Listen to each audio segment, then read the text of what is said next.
My name is Lynn McClellan, and I am co-chair with Holly Wang, who's hiding back there, of the Shaker chapter of the League of Women Voters. And on behalf of the League, we'd like to welcome all of you and thank you for your participation. We would also like to express a special thank you to Steven Litt of the Cleveland Plain Dealer for agreeing to be here with us tonight and to help moderate our questions and comments. We do have cards over there, and we'll distribute cards and pencils if you would like to submit a question or a comment. We all have cards. We most sincerely want to thank Mayor Leiken for his many years of service and leadership to the city of Shaker as mayor, council member, and president of the school board. His really is evidence of a remarkable career in public life and elected office, and he's still smiling. We would also like to wish him well as he begins the next chapter of his life and of his service in public life as Chief of Staff to the Cuyahoga County Executive. We do wish him well, we wish him success, and as my 9-year-old grandchild who's smitten with Star Wars would say, may the force be with you, sir. We'd also like to thank him for his membership in the League and support of the League, and the League will always welcome you and your participation. Nancy Moore is also a dedicated public servant, and she's requested a few minutes to help introduce the mayor. Nancy.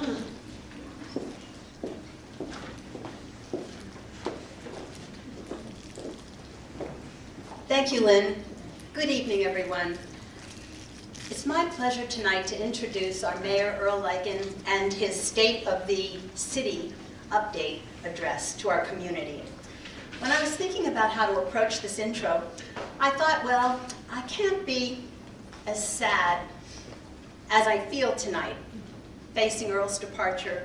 After all, he's faithfully and loyally served our community for more than a quarter of a century. First, as school board member and president for 8 years, next, 2 terms as city council, and last, an unprecedented almost 3 terms as our mayor. Next, I thought, maybe I should list every qualification that he has.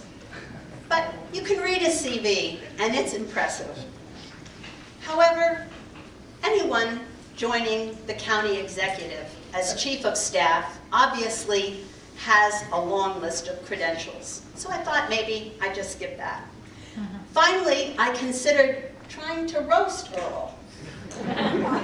But everyone who knows him well will vouch for the fact that while he has a great ability to laugh at himself, and while I might succeed in a joke or two, the service that Earl Leiken has given the community that is ours over the past decades deserves nothing but our applause. Won't you join us?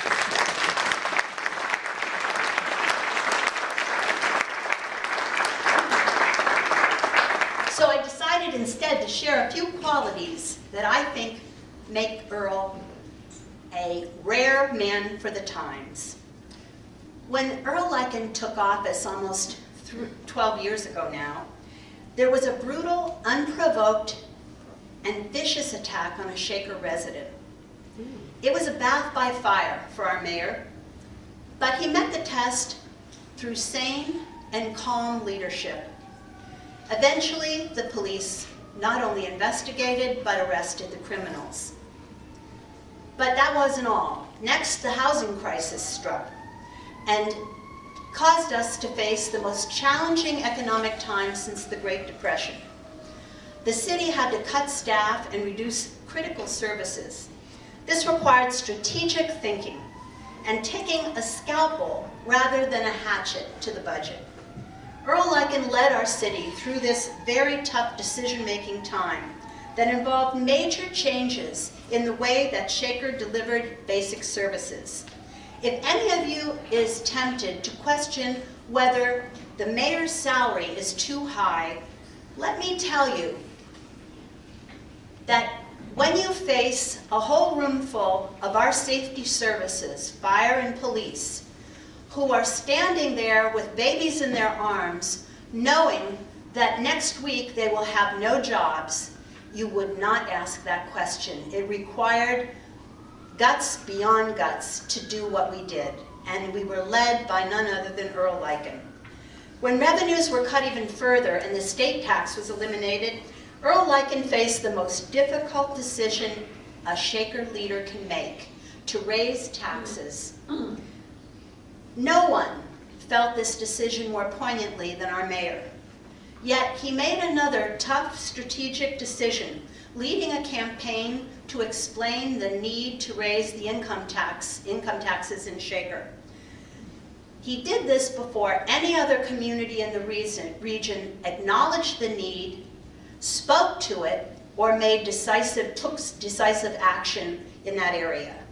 Similarly, when the federal budget cut bill was proposed just recently, and the state and local income tax deduction was eliminated, it was our mayor who led a nationwide and statewide campaign to oppose that elimination. It was, I believe that was one of the toughest decisions that could be made at the time. And then, of course, there were the pit bulls. After a long and drawn-out, emotionally divisive campaign led by outside agitators against breed-specific legislation, I had to get that in, the mayor addressed city council while the agitators held up signs and did everything short of throwing tomatoes at him. Actually, they called him rude names. They catcalled him, excuse the pun. After it was all over, the mayor, in his very understated, wry humor, turned to me and said, "Nancy, you know, sometimes mayor isn't all that fun." And in conclusion, I just want you to join me in thanking Mayor Leiken, who has gifted our community as an elected leader with strategic vision, toughness, and courage.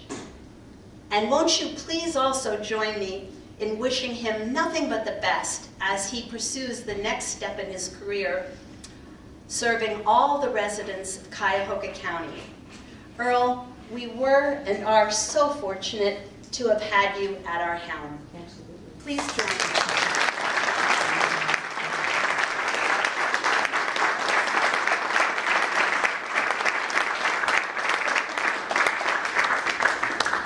Thank you very much, Nancy, for your kind remarks.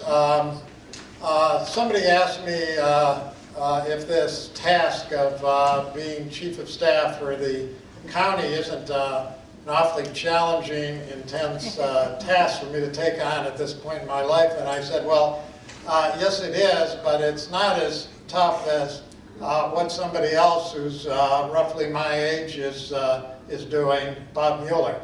I look forward to the task very much, but I certainly feel a sense of sadness in leaving Shaker Heights, which is such a phenomenal and special community, and where it's been such a privilege to serve as mayor. I do want to thank the League for giving me the opportunity these past couple of years to do this State of the City. But I also want to thank the League for everything else you do, both in our Shaker community and beyond. The terrific work you're doing with redistricting is just one example of that.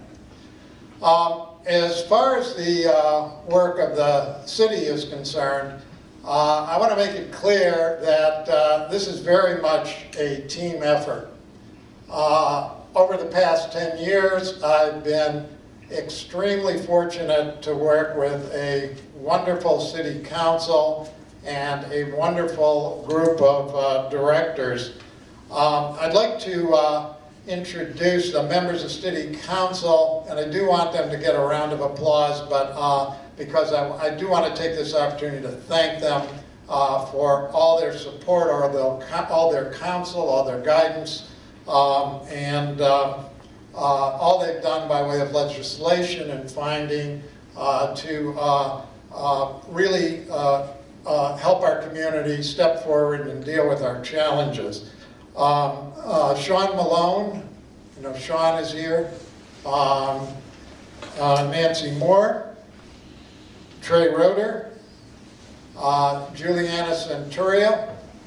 I saw Earl Williams, Ann Williams, the Vice Mayor, and I don't know if Rob's here, Rob Zimmerman. Please give them a round of applause.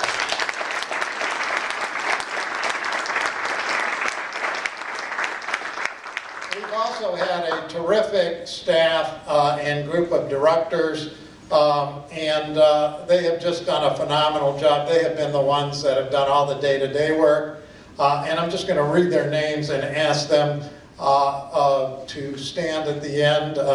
Jerry Chaikin, our CAO, Jeff DeMuth, Chief of Police, Pat Sweeney, our Fire Chief, Bill Hanson, Director of Housing, Joyce Braverman, Director of Planning, Kamla Lewis, Neighborhood Revitalization, Patty Spees, Director of Public Works, Kyle Cruzen, Director of Building and Housing, Frank Miozzi, Director of IT, Bob Baker, Director of Finance, Alex Nichols, Director of Recreation, Tanya Maness, Director of Economic Development, and Bill Gruber, Law Director. With those who are here, please stand.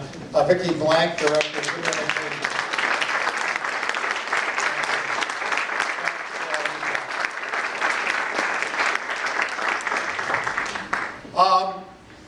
I also want to mention that I'm very pleased to see Judy Rosen, my predecessor as mayor here. Judy had the vision for a number of things that we had the good fortune to be able to carry out during my administration, which is an illustration of how you pass the torch from one leader to another, and this is an exercise in continuity. And then I saw Jeff Isaacs and Bill Clausen from the school board. Thank you both for being here. Yes, Heather Weingard's also here. Thank you, Heather. I thought I'd talk a little bit about some of the challenges that we faced during the past 10 years, what we've done to address the challenges, and then also a little bit about the future.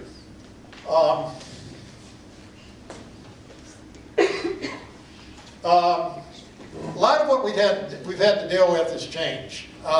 Change, as President Kennedy said, is a condition of life. It's the law of life. And perfection is the way you deal with change, and the way you adjust to change. As Naya People said, perfection is constant transformation. And we've had to transform ourselves as a community in many ways to try to get out in front of the change that's occurred. I'll go briefly over some of the changing circumstances that we've dealt with. These are economic forces that have faced our region, not necessarily favorable to our region, which had a very heavy manufacturing base and which created a loss of jobs, a loss of companies, a loss of population. This is where Cleveland was 50 years ago, the nation's 8th largest city, a major manufacturing center, one of the country's leading corporate headquarters.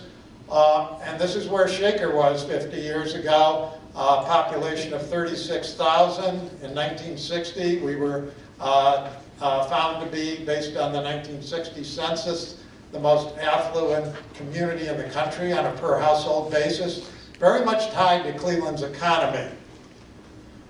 This is where Cleveland was last year. Population almost halved, lost many of the major manufacturing companies, still had, of course, a very strong healthcare presence and strong in other areas, but certainly nothing on the national scene like what we were.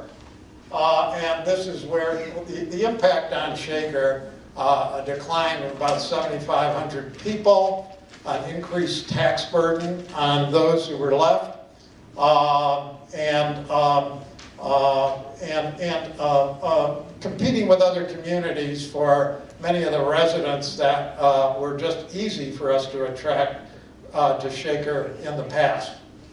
Also, the loss of population to the outer ring suburbs. Even though the population in the county had gone down significantly from what it had been in the 1970 census, we also suffered further losses in the inner ring suburbs and in Cleveland due to the outward movement of the population.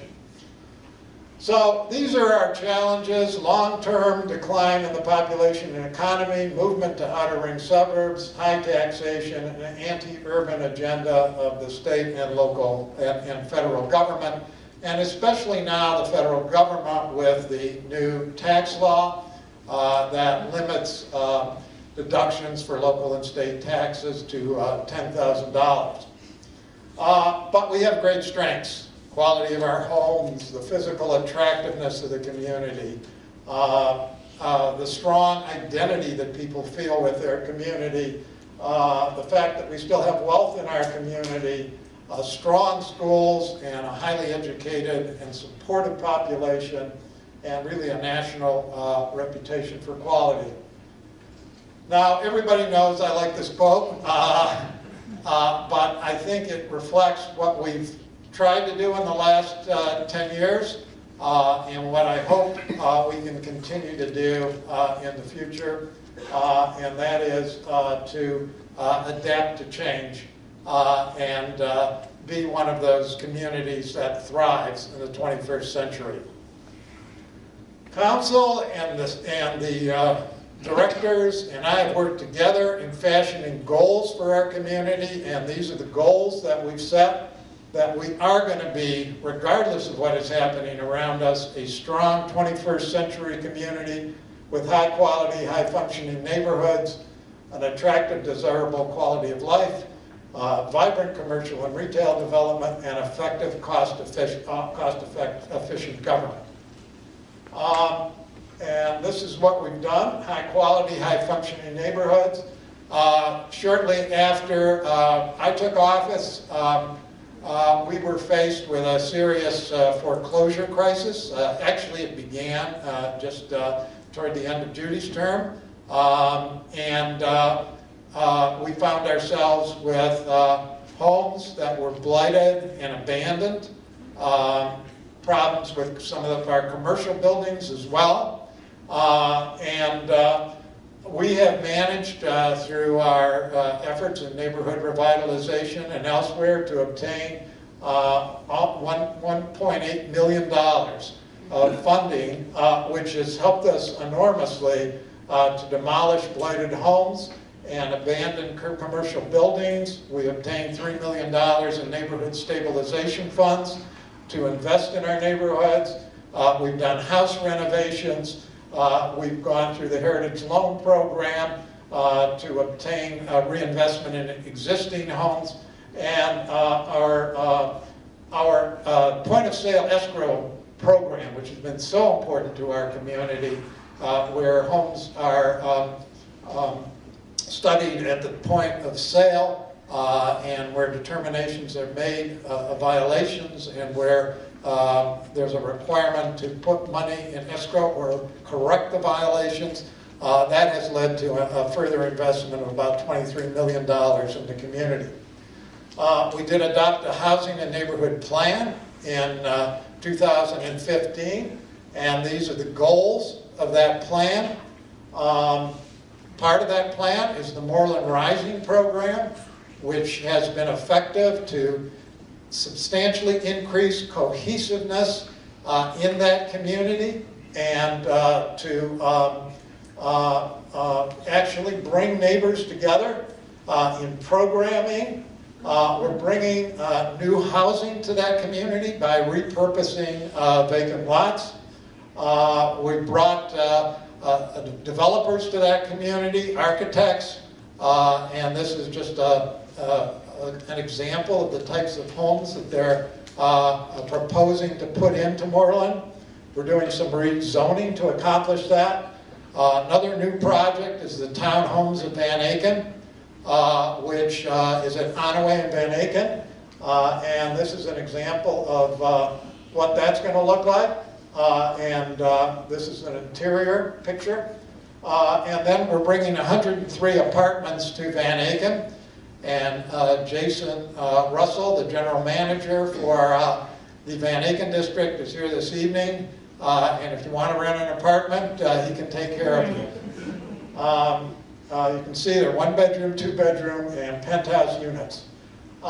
This is the latest indication of sales in the community, and basically what we're seeing is prices going up and numbers of sales going up. We divided the community into 3 sectors. First was north of South Woodland, and you can see median sale price in the first half of 2015 has been exceeded by the first half of 2017. The numbers of homes have sold have gone up slightly. Then this is the area south of Van Aken, a greater increase in price and a greater increase let's see, I skipped this one. This is the area from South Woodland to Van Aken, greater increase in price and a greater increase in houses sold. What's particularly encouraging are the sales in South Shaker, Ludlow, Moreland, Lomont, and Sussex.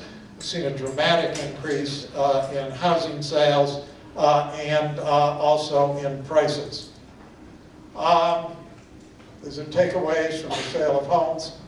So the second major area that we focused on is creating an attractive, desirable quality of life. And we're adding trails for walking and biking. There was a great deal done during Judy's administration, complete redoing of Horseshoe Lake. The Shaker Boulevard Trail was done then. We've tried to continue that tradition with the Lakes to Lakes Trail. And also biking trails that are being put in, and some of which are planned for the future. And of course, Van Aken, which is our community's new downtown, a place for residents to dine, shop, and spend time. Again, in its most recent form, envisioned during Judy's administration, and something that we've been able to carry forward with the benefit of our partners at RMS, the developer. We shouldn't forget the enormous amount of work that had to be done to reconstruct the intersection at Warrensville and Van Aken, where we had Warrensville, Van Aken, Chagrin, Northfield, all coming together in kind of a maze, and an impossible intersection, an unsafe intersection. Had we not been able to do this, had we not been able to transform that intersection, it would have been impossible to do the Van Aken project. So that had to be done first. It was a $19 million project. Through the good work of our planning department and others, we were able to secure almost $17 million of funding outside Shaker Heights in order to accomplish that. And the city only had to put in 2.3, which is a lot of money, but a small percentage of the total. We're working on the Van Aken District Connections Plan, and that's going to connect Van Aken to the neighborhoods. This is an illustration of it, and this shows what it's going to look like. Very importantly, we have recognized for many reasons the need to seriously address our infrastructure, and we're not waiting, we don't have the luxury of waiting for the Trump program. So we're doing it ourselves. Our streets need to be resurfaced, our dams and lakes needed to be addressed, our recreation and leisure amenities needed to be upgraded, and especially we needed to address the problems in our sewer system, because we have now been experiencing breakdowns in our sewer system. We've managed with the system for many years, but recently we have experienced some breakdowns that have caused flooding and some serious problems. So this is the investment that's been made in the last 10 years in our capital infrastructure, and it's a tremendous amount of money, $54 million. The great news is that we've been able to secure just about half of that through grant funding from a variety of sources. So the city's contribution has been 50%. We have resurfaced 73% of the streets in the city. We are actually going through the process of rebuilding a 100-year-old sewer system. It's already been done on 30-plus streets. Our water lines, which were turned over to the city of Cleveland during Judy's administration, have been supported with $12.5 million of Cleveland Water Department funding. So that was a very, very good move. For the first time since 1975, Green Lake has been dredged to the relief of those who live around it. It was becoming so shallow that you could walk in it, with the water about your ankles. And we are repairing the dams at Green, Horseshoe, and Lower Lakes. This was after long litigation against some other cities where we were on the same side with the regional sewer district in fighting to get funding under their stormwater management program. And the great bulk, the overwhelming bulk of the funding for this is coming from that program and from the Northeast Ohio Regional Sewer District rather than from our community. The public works staffing has gone down significantly. They are operating with 17 fewer people, but they are getting an enormous amount of work done and continuing to carry out their responsibilities at a lower level because we faced such a severe problem with our recession in 2008 and then the loss of government dollars from the state through the elimination of our estate tax, as Nancy mentioned, and half of our local government fund. We had to embark on a program of reducing the staff largely through attritions, and we've been able to do that and significantly reduce expenses and find a way to continue to provide the same level of service. Southerly Park is an example of what the Recreation Department has been doing, and they're doing many other things to improve recreation in the community, and this is an example of the equipment that they put in Southerly Park for people to enjoy and use. There's nothing more important in a community than safety. Our police department does an absolutely phenomenal job of assuring that our residents are safe from crime and of keeping crime out of our community. Chief DeMuth is here tonight. Some people say, well, crime is increasing in Shaker Heights. No, it's the opposite. Crime has been going down significantly for a long time. Part 1 crime peaked in 1983, 2,258 Part 1 crimes, believe it or not. I remember that era because I was living in the community then. By 2007, it was down to 807. And by last year, it was down to 386. So just a phenomenal job done by our police force. And our police force, under Chief DeMuth's leadership, we had a wonderful chief before Chief DeMuth, Chief Lee, Scott Lee. And under Chief DeMuth's leadership, we are moving increasingly toward community partnerships. The police are moving out into the community. They want community residents to feel that there's a partnership between the police and the community, that the relationship should never be adversarial, that the police are there to help them.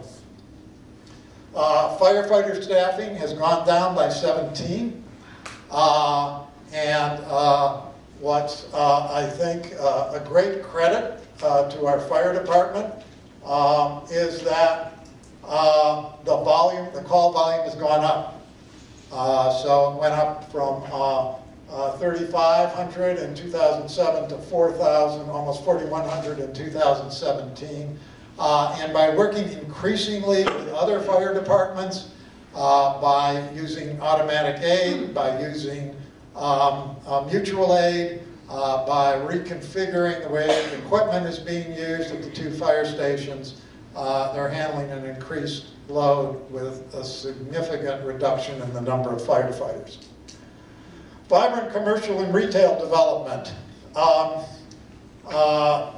In 2010, we developed an economic development plan to make a major commitment to building the tax base by enhancing the climate for commercial investment and attracting jobs. These were the goals of the plan. We've implemented a number of the programs that were suggested. We had worked with a consulting firm in Washington, D.C., we've used a vision fund to make loans to businesses that are paid back through increased income tax collections. And you can see the result of that: 9 businesses, $260,000 in loans, and $555,000 in withholding taxes that have come back to us under the program. And that number, those withholding taxes, will just grow and grow and grow. We partnered with the county with respect to a program with the Small Business Administration, where we again make loans, and you can see the amount that's been invested actually in the form of equity, and the return on it in terms of the total amount that's been invested in the community by these new businesses, a 6-to-1 return. These are some of the businesses that have been helped by our program, ranging all the way from university hospitals, our major employer, our biggest employer, to Capital Advisors, to Biomotive, a cutting-edge firm, and to J.P. Pistone, RDL Architects, and so forth. These are the dollars that we project to come to the community from Van Aken in increased income taxes when everything is done and completed. We've gone through phase 2. We project over $1.3 million in increased income tax after the office building that's been planned is built and in operation. We've had there's 17 businesses we've invested in, and these are businesses that have stayed in the community because we invested. Just one example is a firm called Equity Engineering. We made a loan that's being paid back in income taxes.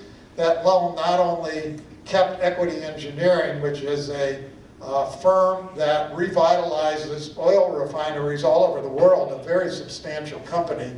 Not only has it kept them in Shaker when they were thinking of moving out, but it has also encouraged them to purchase the Tower East building and to completely revitalize that building with significant investments. So that has been a wonderful investment for us. We brought 47 new businesses to the community through our various programs, and there's 13 businesses in the dealership run by the Shaker Heights Development Corporation. I've seen Nick Feeder here this evening.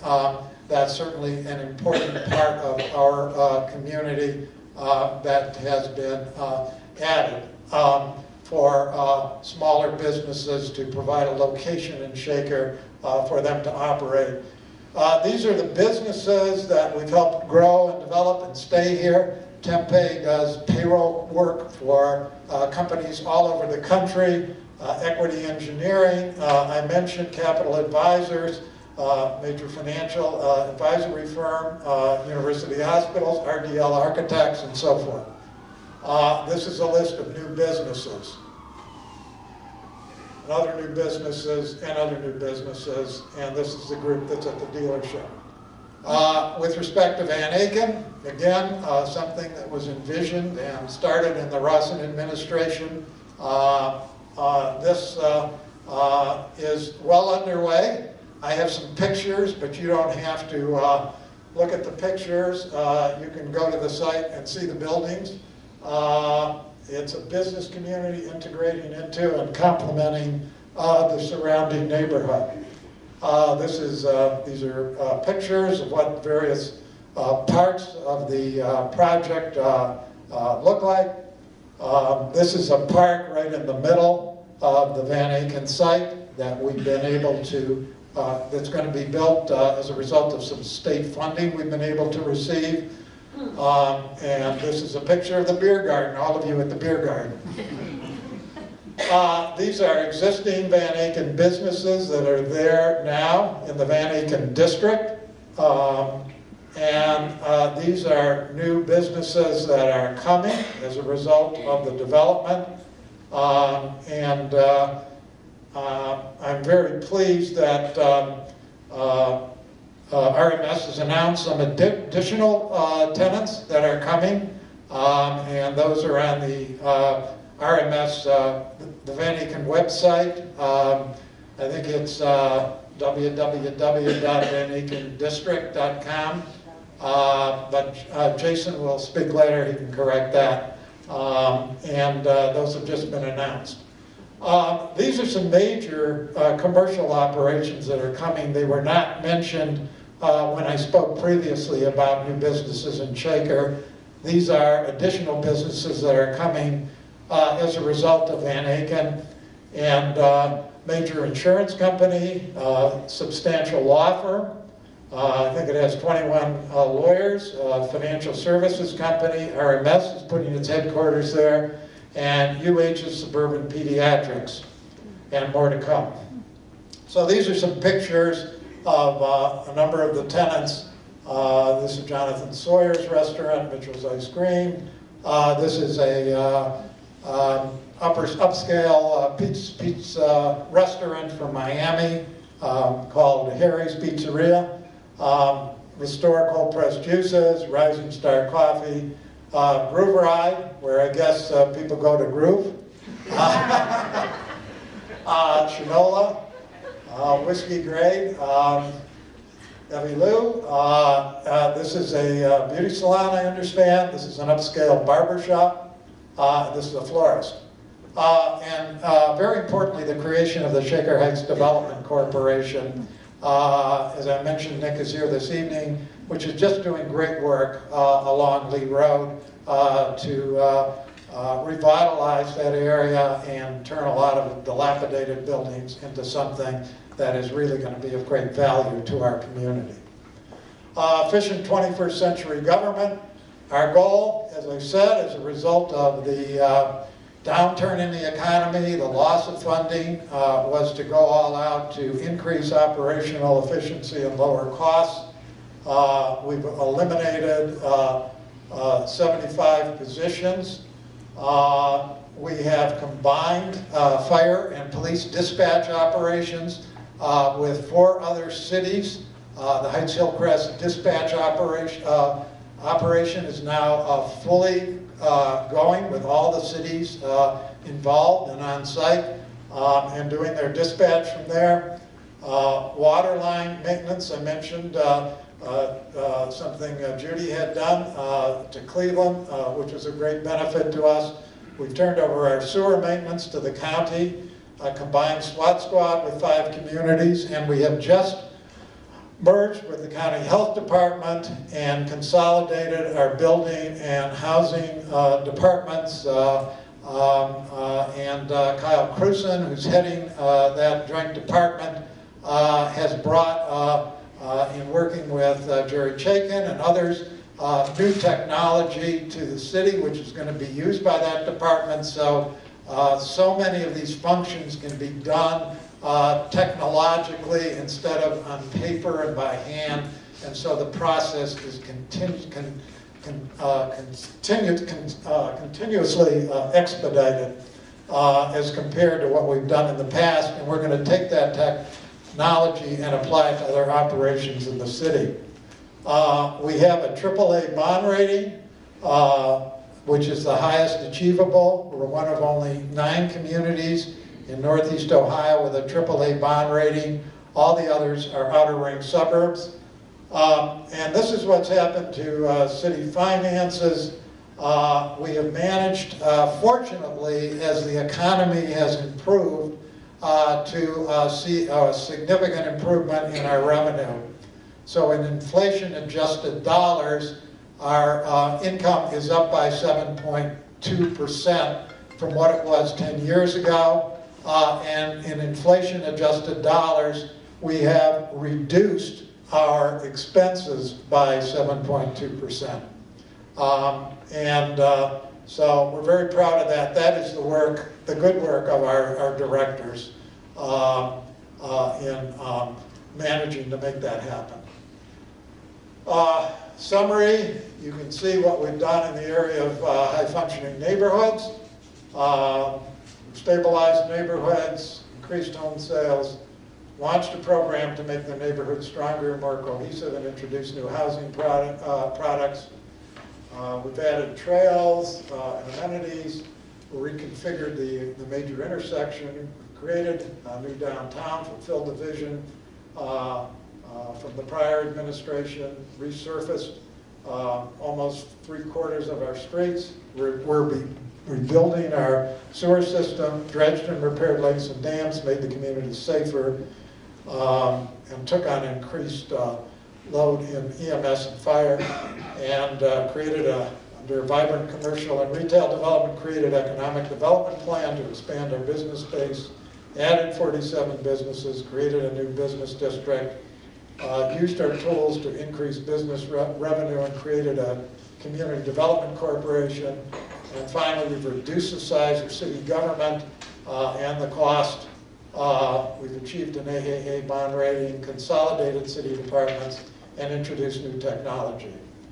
So we're investing in Shaker's future at a greater level than ever before, probably since the initial creation of the history of the community, in our infrastructure and economic development, and in our neighborhoods. Now, what about the future? I think the future is dependent on our continuing to adapt and demonstrate flexibility and continue to make the changes that are needed to keep us a strong, thriving 21st century community that's attractive and desirable to residents and businesses. We just did a community survey with interesting results because we asked a question about the residents' receptivity to change. I do think in the past, it's often been the case that residents were so enthralled with Shaker's traditions that there was often great resistance to change of any type. But what was interesting in this survey was that based on those who responded, there seems to be a greater willingness to accept change and new directions. And we asked 4 questions, and the questions were based on whether or not you would be willing or you would like to see various opportunities fully explored if they might reduce taxes and or avoid a tax increase.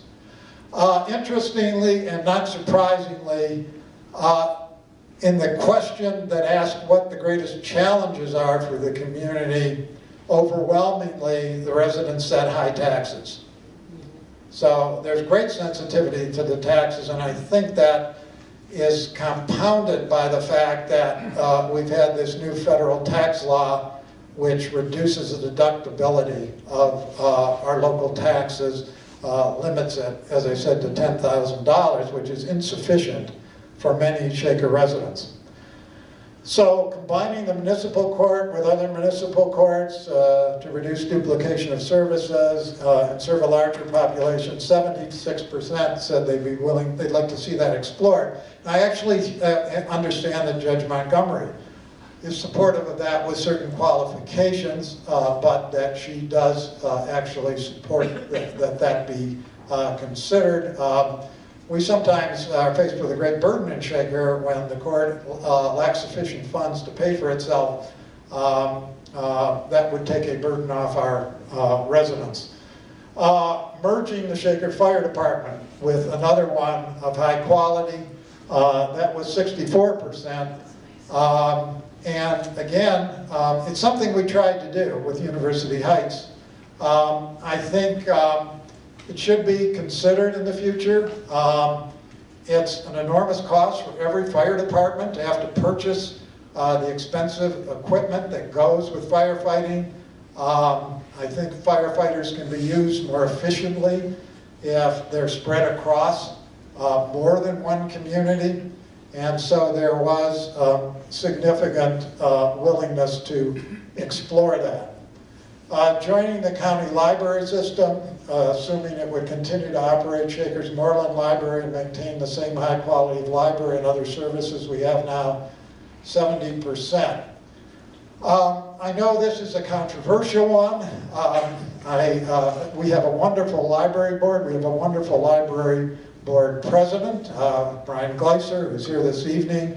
We have a wonderful library director, and our library has been a great tradition in our community and has served our community well. But circumstances change, and the taxes are an enormous concern. And to the extent, I would argue that we have additional tax dollars to give, I would like to see them go to the schools. I think the schools are critical to our future. I think the schools need our support.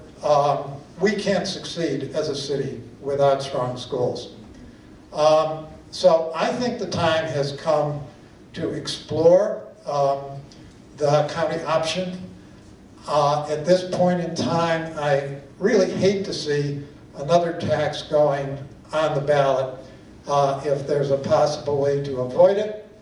I know that there's arguments made that it's not that much money, but I've talked with Brian Chrisman, the school district treasurer, who told me that the difference when you add this tax on and look at the difference we're already paying between what the county charges those who pay for the county and what we're paying. When you look at that total difference, it's $108 per $100,000 of value.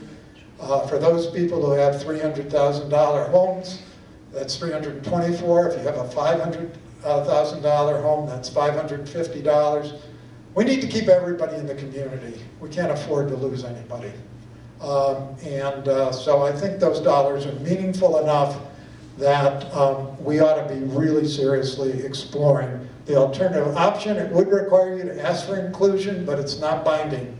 You can withdraw from that process at any time if it's not going satisfactorily, and that ultimately would be up to the library board. Finally, find ways to share some services between the Shaker School District and other high-quality school districts. They're probably doing this already, but I think it's something that is desirable and is supported by 63% of our residents. So in conclusion, the state of the city is strong.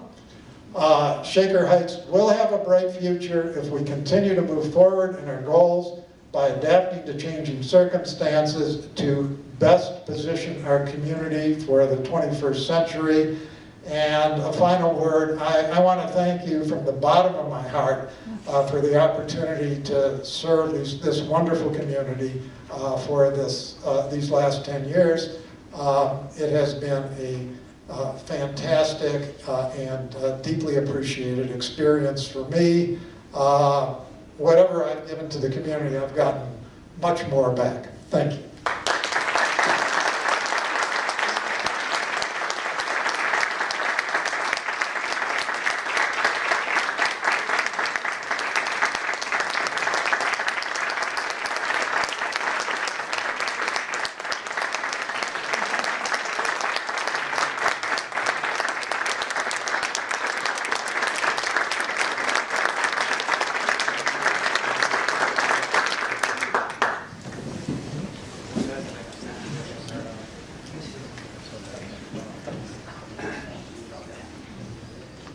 we're going to share.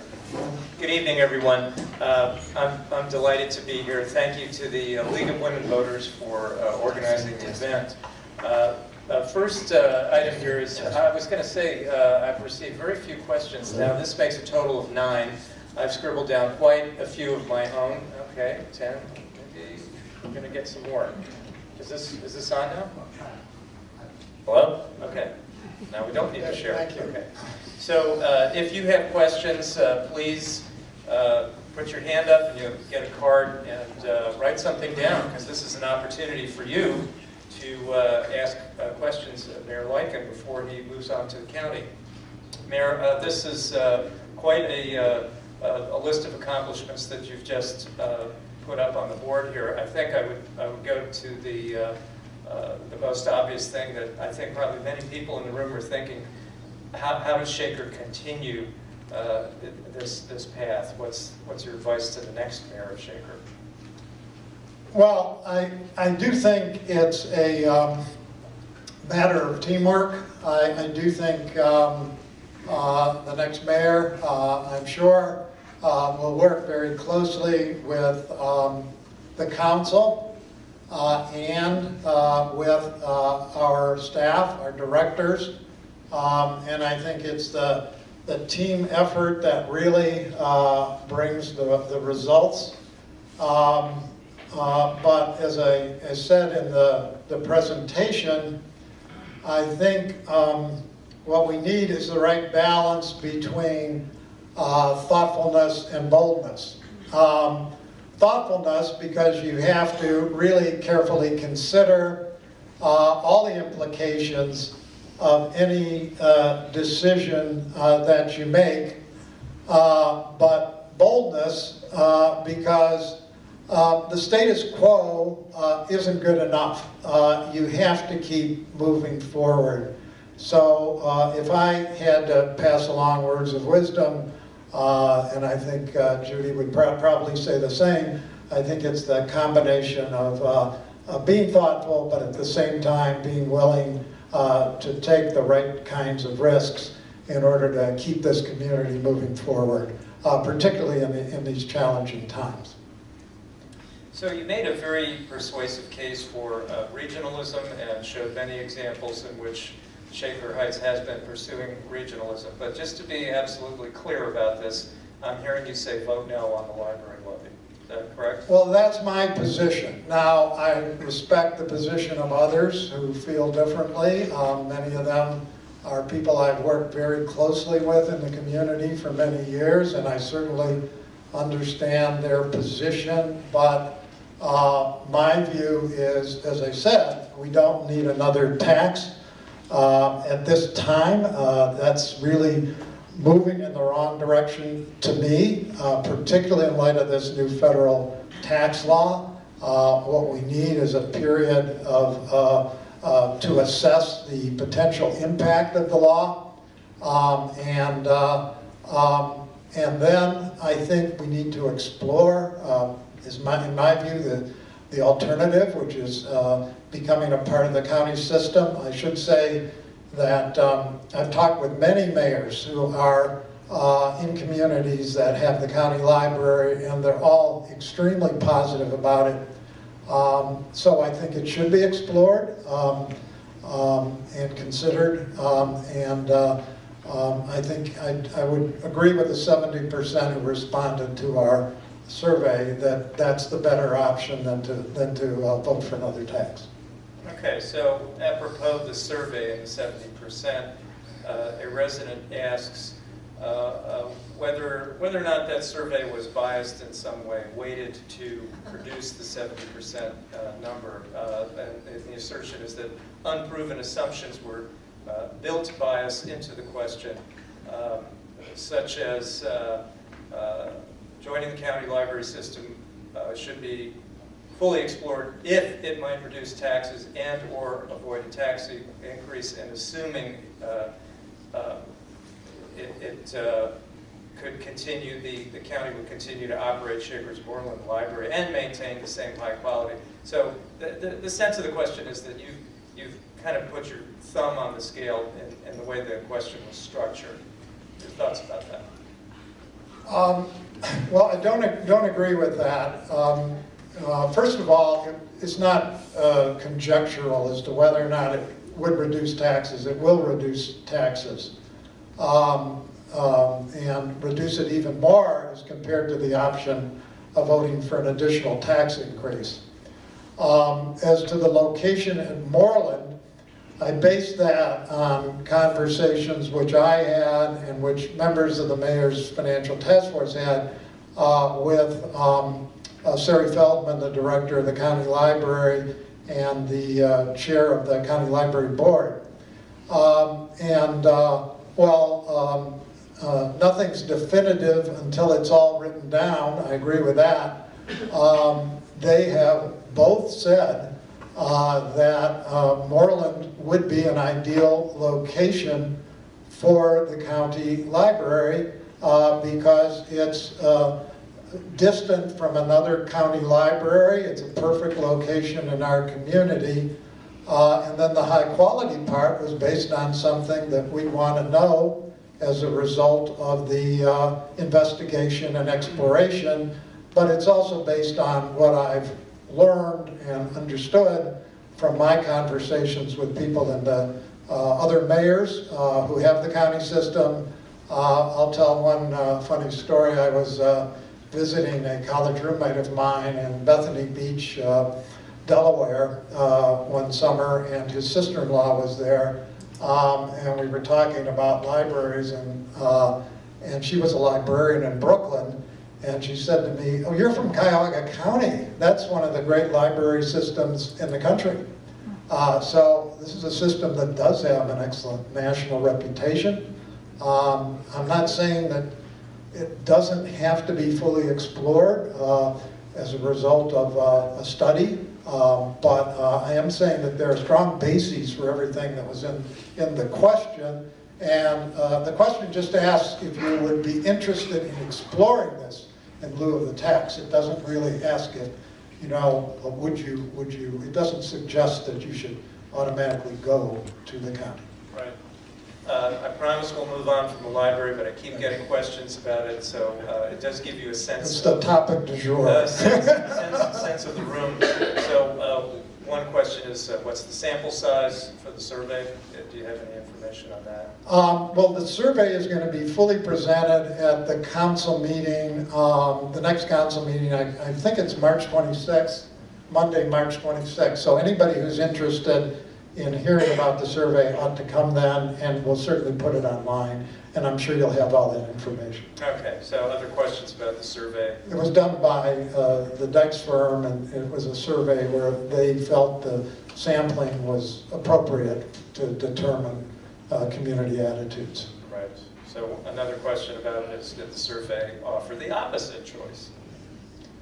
Well, the survey was designed to determine residents' receptiveness to change. Yeah. So it didn't really ask the question, do you favor keeping everything status quo? It wasn't about that. It was about whether or not residents were receptive to change, the possibility of change. And with respect to this particular question, I was interested in the response because I think had you asked that same question 25 years ago, the response would have been the reverse. Let's not bother with something else. We're fine with the library we have. Right. And lastly on this, isn't it investment in the library an investment in Shaker students? Well, the county would argue that they are very student-minded and have a real commitment to helping students as well. They certainly have all kinds of programming that's very comparable to what our library has.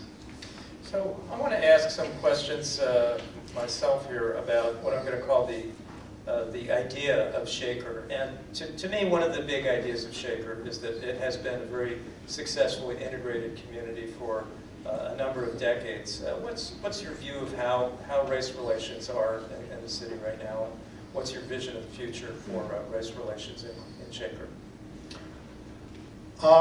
Great question. I think race relations are very good, especially as compared to what's going on in other parts of the country. I think there is always room for improvement, and I hope at some point I hope we will continue to improve in our race relations. I think one issue that we're dealing with is the relationship between the police and the community, and in many communities there's been a negative relationship between the police and the black community. I think we've tried hard to have a very positive relationship. We're doing that in our recruiting. We make an affirmative effort to assure that there are minority candidates.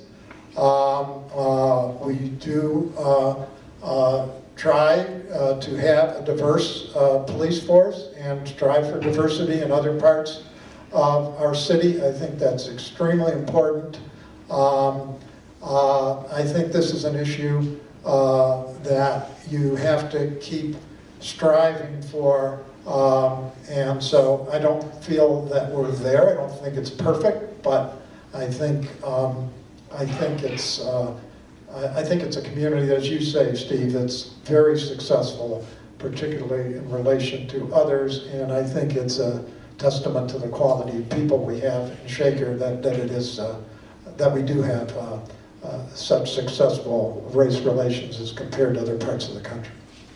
Another idea of Shaker question would be the notion that Van Swearingen's established this community directly connected with an umbilical cord to downtown Cleveland, the Terminal Tower, the Rapid, etc.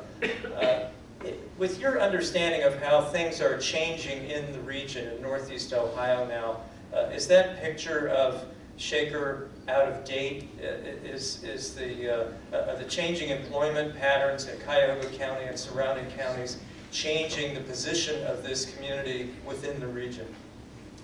Not at all in that respect. I think we're as closely tied to Cleveland as we ever were.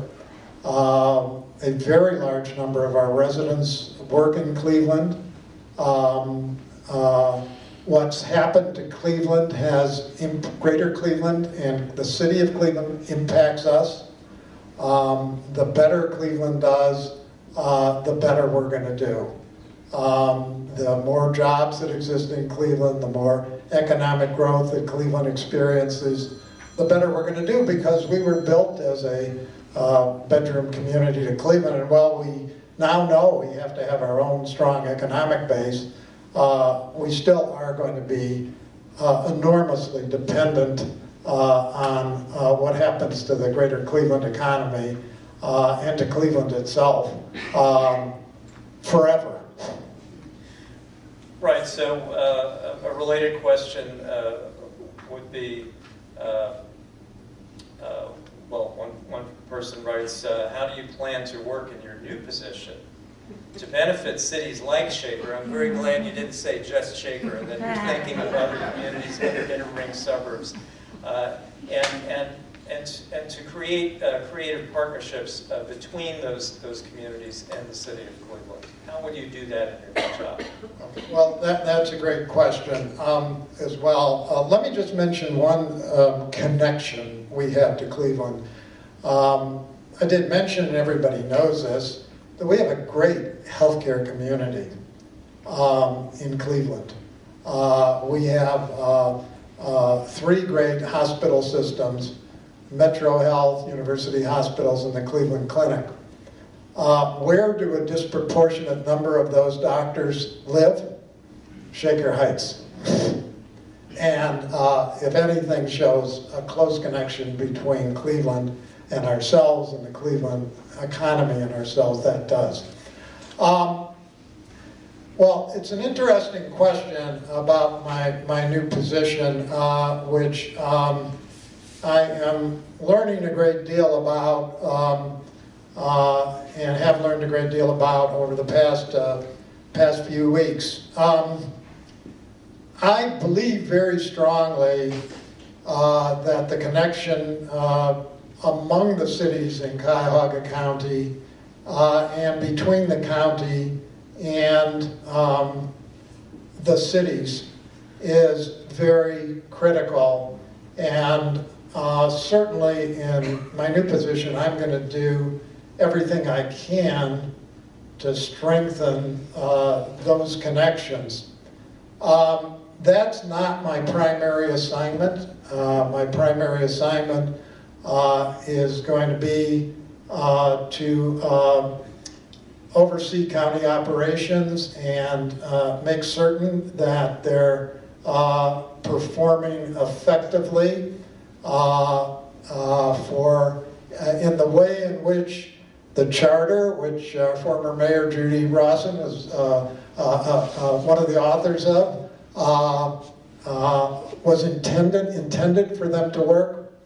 And also, Armin Budish has put forward a number of initiatives to expand the workforce in the county, to do a better job of matching employees with employers, to strengthen our health and human services, and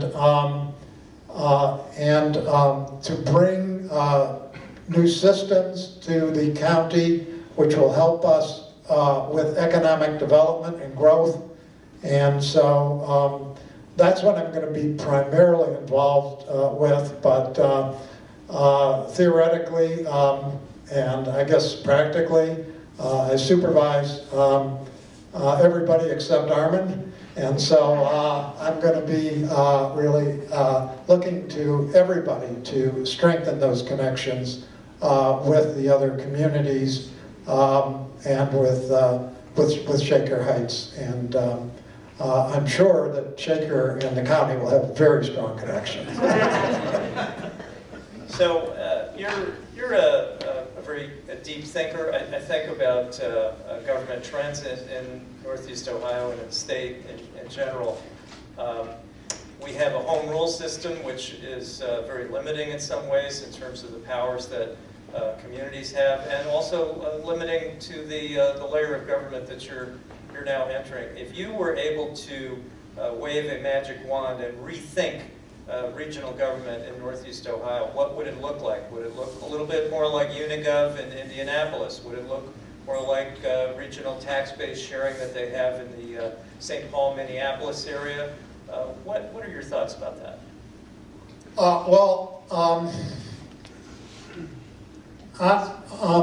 I think that unlike places in Fairfax, such as Fairfax County, Virginia, and Montgomery County, Maryland, which were created with countywide government, we were created here with a different model, and we have individual communities that all have very strong identities.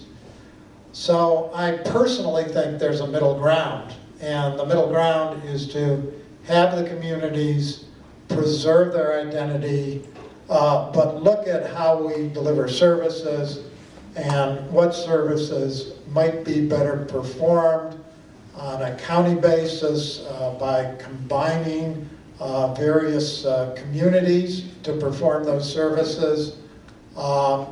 I've said, that I think fire is something that lends itself to being performed over more than one community, even possibly at some point on a county-wide basis.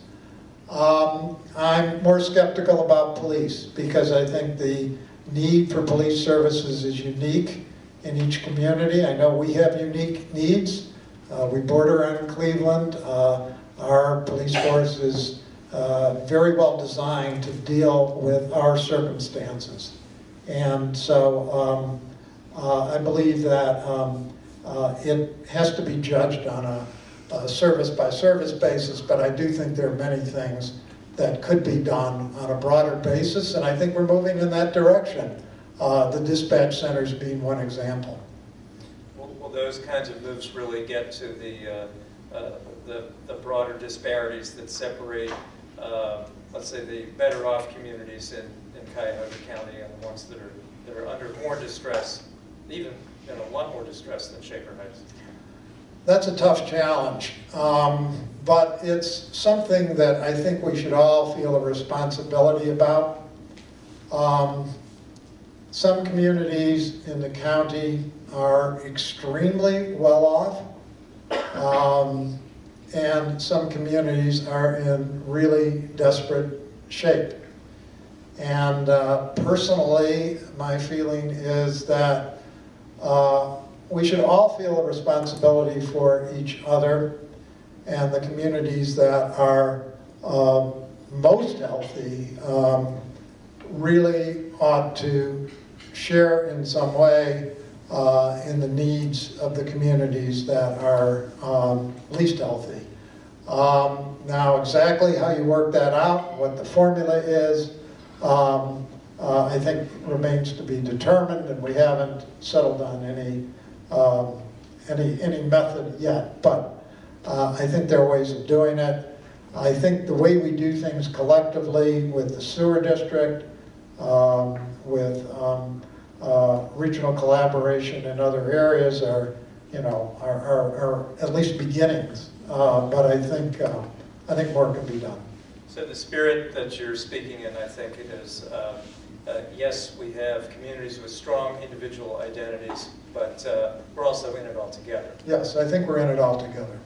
Shaker Heights, according to my calculator here, has had a 22% drop in population since 1960, according to the numbers that you put up on the screen.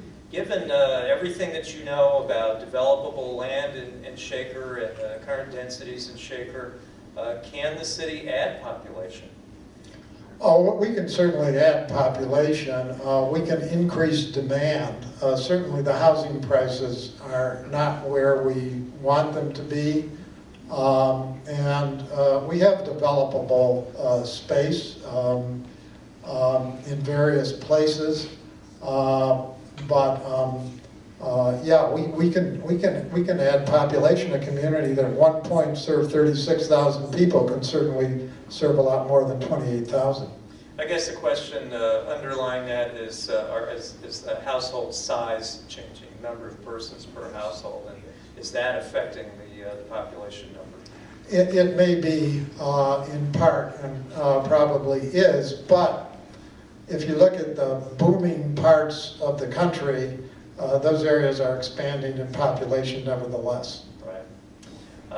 Another development question would be, what's the latest on the former Quay Buick site? Well, there are continuing efforts there, I know, to locate a supermarket or grocery store. I know that the developer has approached a number of different operations of that type, and I know that effort will continue.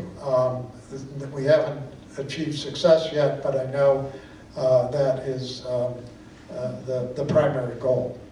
Another Van Aken question: what's your understanding of when the big corner property at the northwest corner of that big intersection, when will that be developed, and how high could that tower be, and what's your forecast? Well, the developer, RMS, has an option on that site. I can't quite recall the year in which the option expires, but we're very hopeful that as the first phase of the development takes hold, and potential tenants see the attractiveness of the location, that there will be increasing interest that will reach a level where the developer can justify putting up the office building. Are you optimistic? You think that's going to happen? I'm optimistic because I think the development is going to be highly successful. Okay. sustainability and the environment.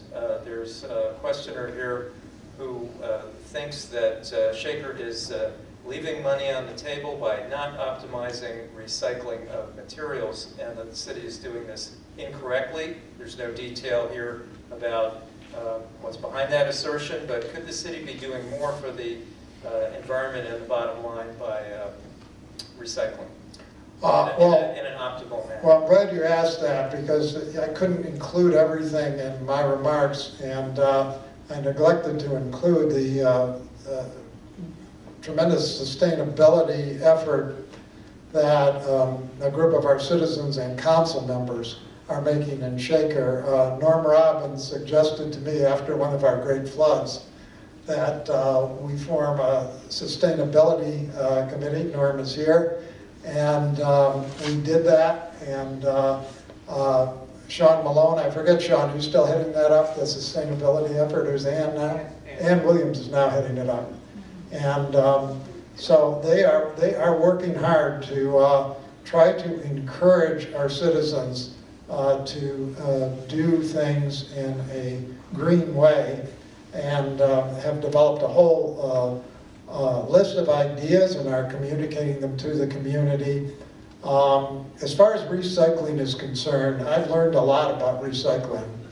And the problem we're having with recycling is that recycling is very, very easily contaminated.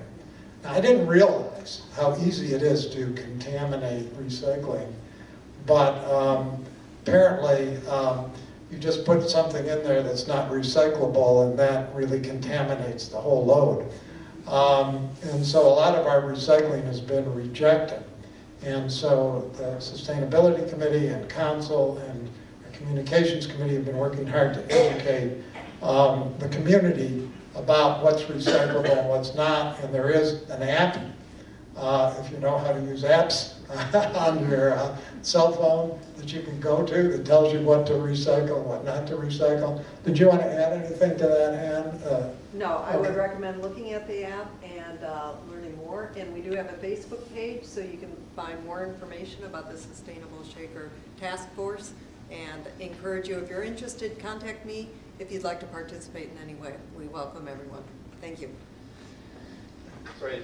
The point of sale inspection produced some tremendous numbers there in terms of safeguarding housing value, property values in Shaker Heights. Are you familiar with the recent decision in the Federal District Court in Southern Ohio that ruled the point of sale inspection in the city of Oakwood is unconstitutional? And what impact could that have on Shaker Heights and on Cuyahoga County communities that have the point of sale inspection?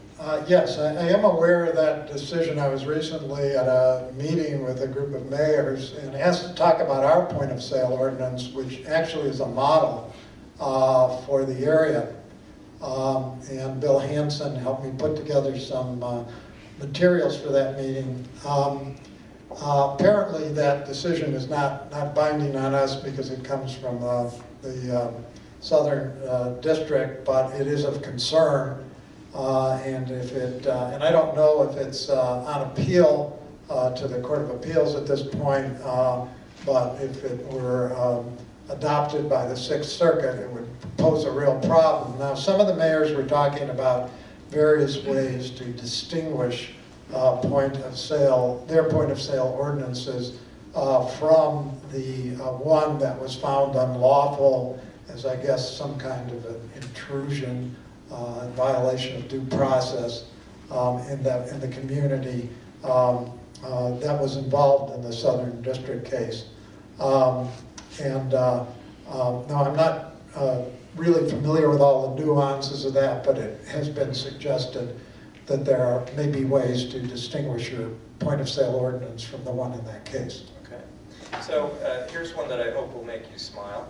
Shaker granted permission, or maybe not, I don't know. Shaker granted permission for my next door neighbor to raise alpacas. I dislike watching these grazing animals. What's the city's future plan for allowing large farm animals? Well, I'm very familiar with that case. I actively worked on it, trying to find a solution between the neighbors, and unfortunately was not able to. Well, Shaker is not, we found that there was no ordinance in the community that prohibited the animals involved in that case. But we're not explicitly encouraging people to bring animals onto their property. But we did find that there was nothing prohibiting it. Okay. And lastly, a pair of questions that are related. Do you feel you could have done anything better as mayor? And what accomplishment are you most proud of?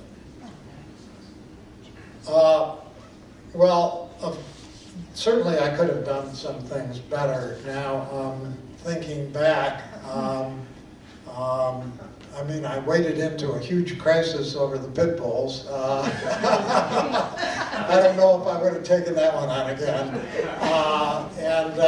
I'm sure that there are a number of other things that, in hindsight, I would have done differently. I do think I learned in the job, and I became better at it over the course of the time that I served. I was in the early days, Judy will remember, regularly on the phone with her, seeking advice on various issues, and then over time things just had changed so much, and I had been in the job long enough that I was really much more effective at handling things.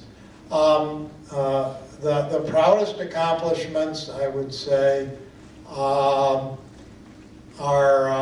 I can't limit it to one. I would say certainly Van Aken, and overcoming the obstacles that we faced and bringing the company, bringing the city to financial stability and strength would be two things I'd have to mention as things that I'm very proud of, both of which required tremendous support and help from our council and our staff. So both of which were tremendous team accomplishments. Well, thank you very much, Mayor, and thank you all.